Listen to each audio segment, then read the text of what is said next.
Welcome to this explainer. Look, we've literally all been there. You make a tiny, passing joke or offer just a little bit of constructive feedback and suddenly, boom, you feel like you just stepped on an emotional landmine. It's exhausting, right? Well, today, we're going to transform that frustrating feeling of constantly walking on eggshells into clear, empathetic communication simply by looking directly at the science of sensitivity. You know the exact feeling I'm talking about here. You find yourself standing there wondering, why are they taking this so personally? Like, why is this suddenly so dramatic? One wrong word and they either completely explode or just totally shut down. And whether it's your partner, your boss, your sibling, or your best friend, dealing with highly sensitive people can honestly feel like a full-time job. You might even start to wonder if you're the problem. But what if you aren't the problem at all, and your approach just needs a bit of a scientific upgrade? Well, here's the plot twist. They aren't doing it just to annoy you or be difficult. Psychology actually shows that roughly 15 to 20% of the population are what we call HSPs, highly sensitive people. Their brains literally process information, stimuli, and emotions entirely differently and way more deeply than the rest of us. It is a biological reality. It's not a choice. Okay, let's dive into this. Here is our roadmap for today. First, inside the HSP brain. Second, safe communication framework. Third, protecting your boundaries. And finally, the magic diffusing phrase. Section 1. Inside the HSP brain. To master communication here, we really need a major paradigm shift. Sensitivity isn't just them being soft or weak. It's actually the result of a hyperreactive nervous system. Think of a standard brain like a window with a screen on it. For most of us, that screen filters out the harsh glare of bright lights, background noises, and those really subtle emotional shifts in a room. But for an HSP, there's absolutely no screen. Everything hits them at 4K resolution with the volume turned all the way up. In fact, scientific studies show that when highly sensitive people look at emotional faces, they actually have significantly more brain activity in areas involved in empathy and action planning than non-HSPs. Their brains are literally working overtime.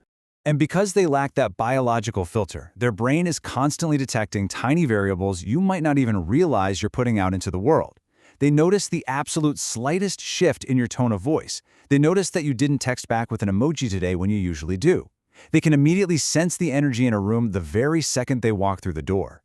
So, when they ask you, "Are you mad at me?" for the 5th time today, they genuinely aren't trying to be insecure or clingy.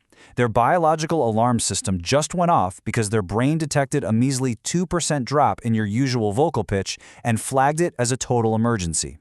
Understanding this completely shifts your mindset from irritation to genuine empathy. Section 2. Safe Communication Framework. Now that we know how their brain works, how do we actually talk to them? We use the Handle with Care method, which consists of 4 incredibly straightforward steps. Step 1, separate behavior from character. Step 2, lower the volume. Step 3, use the sandwich technique. And Step 4, give transition time. Let's break these down so you can use them right away. Let's start with Step 1. When an HSP makes a mistake, criticizing their actions can wrongly feel like a devastating attack on their entire identity.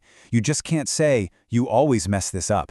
Instead of saying, "Your report was late and sloppy," which attacks them directly, try saying, "The data needs corrections, but I know how hard you worked on it." You see the difference there? You're addressing the behavior, the data needing corrections, while keeping their character totally safe. For the remaining steps, it's all about managing your delivery. Step 2 is lowering the volume, both literally and emotionally. Keep your shoulders relaxed and your pace steady, because if you sigh or roll your eyes, they stop listening to your words completely. For Step 3, use the sandwich technique. Start with the top bread by acknowledging something they do great, deliver the gentle critique as the meat, and finish with the bottom bread by reassuring them of their overall value. And Step 4, give transition time. HSPs absolutely hate being ambushed. Saying, "We need to talk right now," will make their anxiety skyrocket. Give them a heads up so their brain has time to prep. Section 3. Protecting your boundaries. Because let's be real for a second, managing someone else's feelings all the time is absolutely exhausting. You're a human being, not a therapist. So the crucial point is knowing exactly how to protect your own peace. First, do not walk on eggshells and hide your true opinions. Instead, speak your truth with love. Second, do not absorb their mood. If they're angry, you don't need to be angry. Be an anchor, acknowledge their pain, but stay grounded in your own reality. And finally, do not apologize for things you didn't do just to stop the awkward silence. Instead, validate the hurt without validating the blame. Say, "I'm sorry you're hurt," not, "I'm sorry, I'm a terrible person." And this brings us to a foundational rule you absolutely must remember. You are responsible for your inputs, how you say things, your tone, your respect level, but you are not responsible for their outputs. If you use the framework, spoke kindly, and they still choose to be highly offended or shut down, that is their emotional heavy lifting to do, not yours. Section 4. The magic diffusing phrase. But what happens when things have already gone sideways? They're crying, locked in a room, or giving you the silent treatment. First off, we have to clear out the worst possible response.